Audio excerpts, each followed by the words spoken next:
Hey, what's up YouTube? Maskedmechanicz here. Today we're working on our LS swap.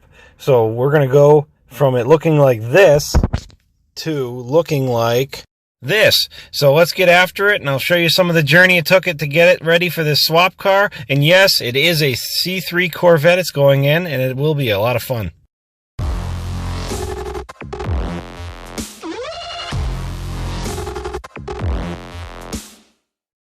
Alright, so here's the start to our valve train here. We got a Brian Tooley kit that we went with our cam. This is just showing us the difference in valve seals. I went over that in the last video a little bit. There's our springs, our keepers, our rotators, the new seals. We got our valves. It is a dual spring if you notice. There's a spring inside and outside. They look really nice and they should do the trick from what everybody says. So we'll find out in a hurry when it's running. But no, it's a nice setup. There's your part number for you. It gives you an idea what we're running. I mean, I know a lot of people use the pack stuff or whatever, and they're all pretty good. So we'll put this in. Alright, here's our cylinder head, all bare. I am running the 706 head off the 5.3 instead of the 6-liter head to give me a lot more compression. I've seen the tests and they do work. Alright, here's the chamber side of the 706 head. As you can see, the nice little shiny ring around it. That means I lapped them in already. I use a drill and I just lightly touch it against there with the grinding compound just to give it a new nice clean seat to start with so we can have some good sealing. The guides were all good, so that was it. Alright, we're going to start assembling our head. This is the original valve seal that came off the style engine. As you can see, it's really big compared to especially the old school Chevys. It won't clear the dual valve spring that comes with this kit. So we have this new style that comes with the kit that has a two-piece setup. It's got the bottom piece and the valve seal that slides on top. A little bit of oil, you can put it all together. Now we're just starting to install the springs. So you put the spring on, and if you see that the top, the spring retainer, it is directional. So you can see one side it fits on nice and the other side it's not going to. So make sure you get those in right. Then you put the little keepers in after you use the spring compressor, and you're good to go.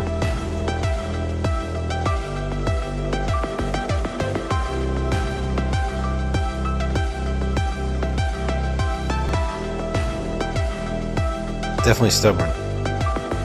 Now we're stuck taking out the broken studs that came out of the exhaust manifolds, and they did not want to come out easy. We tried drilling it and using an easy out, but that really did not work very well for us, unfortunately. There are definitely a few different ways of getting these exhaust bolts out of cylinder heads. I know a lot of people have experience with it, a lot of people don't. What we do is sometimes with these aluminum heads we can grind around the broken stud and then weld onto the stud and get it out that way, and then fill it in again with the TIG welder. Other times we use an easy out where we can drill out the pilot hole here, as you can see, and then we go a little bit bigger and a little bit bigger, and then you can put an easy out in there and try to back it out. But that didn't work for us this time, unfortunately. So we ended up really drilling it out and tapping it, putting a helicoil in, and then do that to every single one. I mean, there was only 3, luckily. It could have been worse, but it still was not very much fun.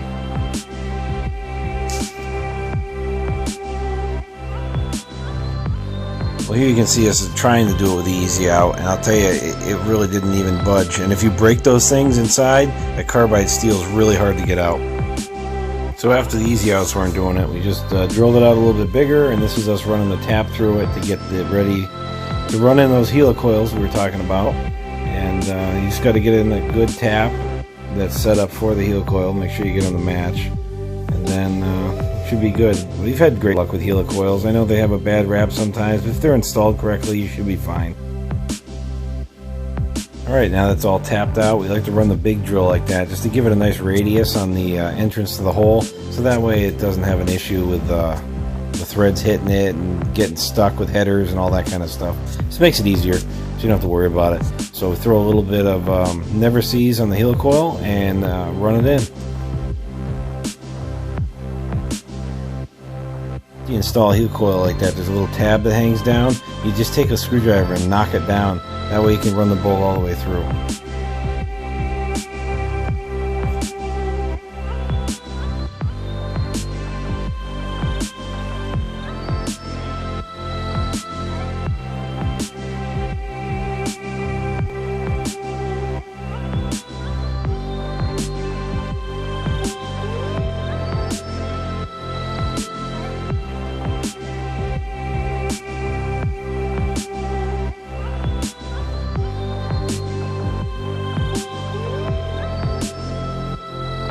the heads are squared away, let's start on the intake. I have to do a little bit of cutting on it because I'm running a throttle body fuel injection just to give the car kind of a period correct look. I know a lot of people like to run the other manifolds, and a lot of times they do make more power, but this car kind of, I'm just going for a certain look with it, so we got to notch it. Now the reason for doing this notch is when you're running these dual plane manifolds with the throttle body injection, sometimes you get these surging issues where the car just surges at idle. And what happens is because it's unbalanced with the dual plane. So if you just go in through it and put a little bit of an air gap through, it makes it so it has just enough of a crossover where you don't have to worry about that surging. And because hood clearance is such an issue on this, I can't run any kind of spacer or anything. Even the thinnest one you can find, I really just want to stay away from it to give myself as much room as possible for this hood clearance, because it will be tight.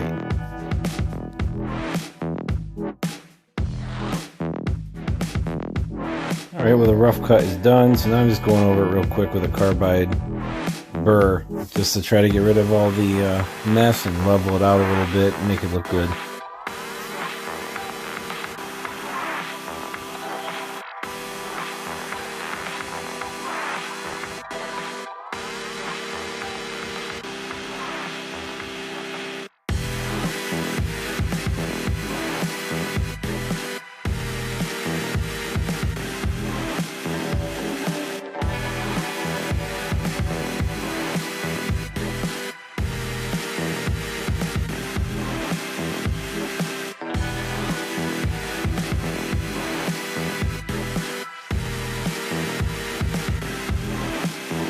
Alright, well we're done cutting and grinding and all that good stuff, so now we spend some time blowing it all out, cleaning it, wiping it out, spraying brake clean through it, everything you can think of just to get this thing nice and clean. So now that that's over with, let's get these gaskets on and get it on the engine. These are so nice and easy to put in, and it's just such a nicer setup than the old school engines. They made such a mess with that other kind. This is so much faster and easier.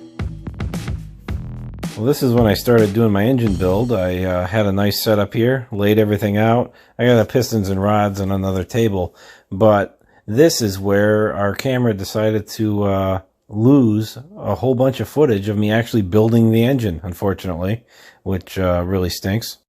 This is the only salvageable piece of the entire bottom end assembly that I could find in all the footage that I did.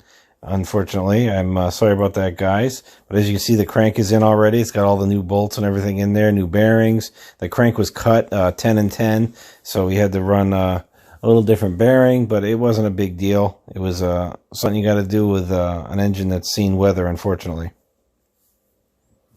Now we definitely jumped ahead quite a bit, so the heads are on, and now we're fitting the intake.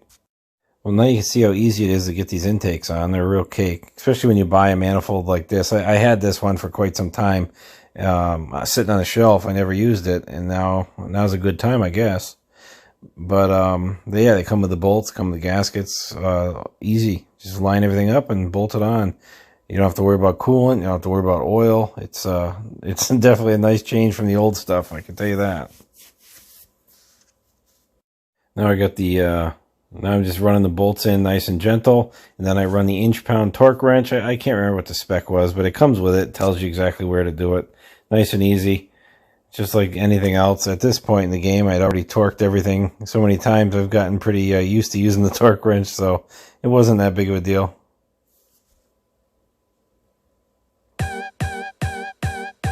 Alright, now we're just going to bolt the steam vent on. As you can see, I got some new gaskets on there. They're really cheap. You can get them right at the parts stores. Then just run them down and snug them up, and you're good to go.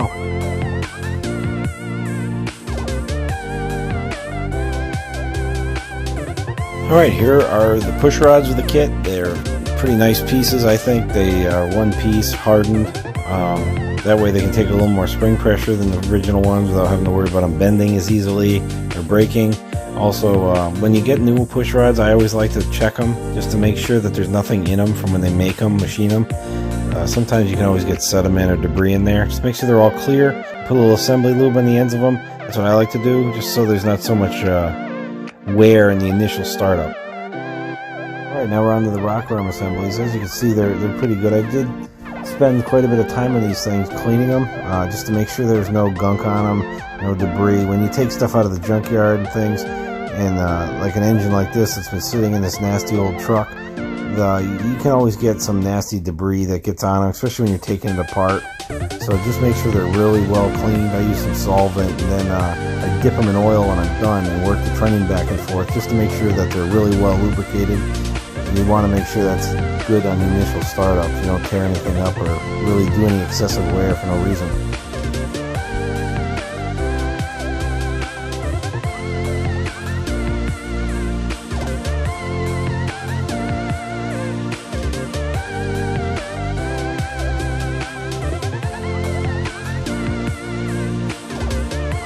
Now that we're done with that, we can put the entire assembly in at once.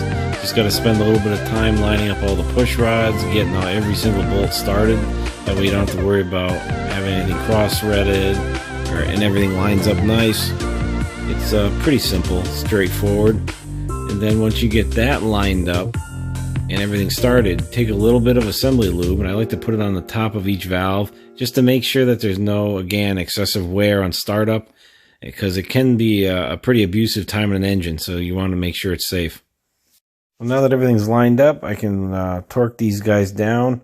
It's pretty straightforward again. You just work from your center out and run them all down to the torque spec, and you should be good to go.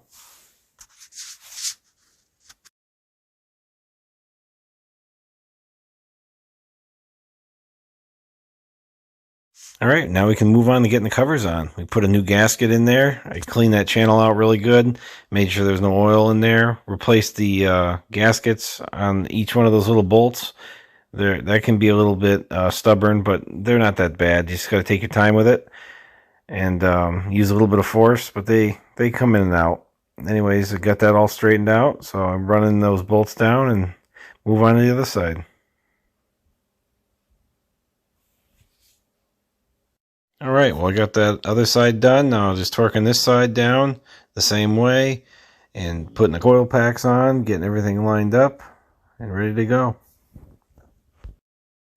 As you can see too, I do have a different style engine mount on there. I tried them, they didn't line up with the engine mounts on the car, but it was worth a shot because I had them. Also you can see the header flanges because we're going to be making some. Alright, got the coil packs on this side too, and got the dipstick in with the header flange, get everything lined up, so then we can get it all set up in the car. And this is an aftermarket oil fill that I got that I can use with a different setup I'm considering doing down the road, but we'll find out if it works out or not. Right, there she is all assembled, looking good. Now, next video I'm going to show you guys rear main seal stuff, flex plate stuff, spacing, starter stuff, and torque converter. Well, thanks a lot, guys, for watching from the quarantine garage here. Hopefully things will be back up and running soon, normal, so we can get back to business. Also, check us out on Instagram, Maskedmechanicz.